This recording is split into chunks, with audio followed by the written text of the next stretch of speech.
محمود غزنوی نے ایک بار ایک بزرگ عالم دین سے کہا کہ آپ مجھے کچھ نصیحت فرمائیں کہ میں اپنی رعایا کے ساتھ کیا سلوک کروں۔ تو بزرگ نے فرمایا کہ وہی جس سلوک کی توقع آپ اللہ سے رکھتے ہیں کہ وہ آخرت میں آپ کے ساتھ کیسا سلوک کرے۔ اسی طرح سلطنت عثمانیہ کے بانی عثمان اول نے اپنے بیٹے سلطان ارخان سے کہا کہ اے بیٹے، اگر تم عوام سے بے عدلی کرو گے تو اللہ تم پر اپنا عدل جاری کرے گا، یعنی ظلم کی سزا دے گا، اور اگر تم عوام سے عدل کرو گے تو وہ تم پر اپنا فضل کرے گا۔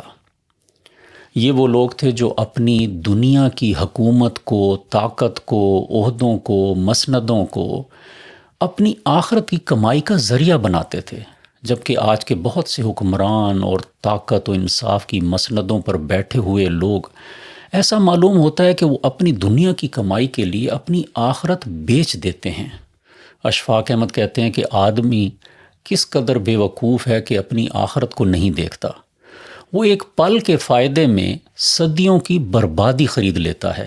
امام غزالی رحمۃ اللہ علیہ لکھتے ہیں کہ خراب وہ نہیں جس کے ہاتھ خالی ہوں، بلکہ خراب وہ ہے جس کے دل میں آخرت کا خوف نہ ہو، جس کا دل آخرت کے خوف سے خالی ہو۔ آپ کے پاس اگر کوئی عہدہ ہے، کوئی مسند ہے، کوئی طاقت ہے، چاہے وہ چھوٹی ہو یا بڑی، یاد رکھیں کہ دنیاوی عہدے، مسندیں، طاقتیں یہ اعزاز بھی ہو سکتے ہیں، لیکن اعزاز سے زیادہ یہ امتحان ہیں۔